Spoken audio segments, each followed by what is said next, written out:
Hi guys, இன்னைக்கு நம்மளோட சேனலில் அதுவும் முகம் மூவி ரிவ்யூ தான் பார்க்க போகிறோம்.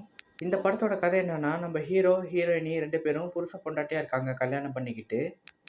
அப்போ நம்ம ஹீரோ நம்ம ஒய்ஃபுக்கு ஏதாச்சும் gift கொடுக்கணும்னு ஒய்ஃபோட ஃபோனில் ஒரு ஆப்பை ஏற்றி விட்றாரு.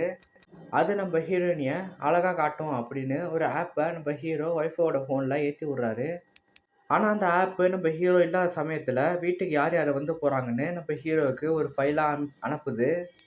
நம்ம ஹீரோவும் அடுத்து என்ன பண்ணுறாரு, எதுக்காக நம்ம ஹீரோட வீட்டுக்கு நிறைய பேர் வராங்க அப்படின்னு சொல்கிற கதை தான் இந்த அதோ முகம். எனக்கு இந்த படம் ஒரு டீசெண்டான படமாக தான் இருந்துச்சு. இந்த படத்தோட ஸ்டார்டிங் சீன்லேருந்து கிளைமேக்ஸ் வரைக்கும் ஒரே ட்விஸ்ட்டாக தான் இருக்கும். இந்த படத்தோட கதை வந்து ரொம்பவே சிம்பிளாக இருந்தாலும் இந்த படத்தை கொண்டு போகிற விதம் வந்து இந்த படத்துக்கு ஒரு ப்ளஸ்ஸாக தான் அமைஞ்சிருக்கு. இந்த படத்தோட ஃபர்ஸ்ட் ஆஃப் செகண்ட் ஆஃப் ரெண்டும் ஒரே மாதிரி தான் இருக்கும். படம் பார்க்கும்போது ஃபர்ஸ்ட் ஆஃப் செகண்ட் ஆஃப் ரெண்டும் உங்களால் டிஃப்ரெண்ட் கண்டுபிடிக்க முடியாது.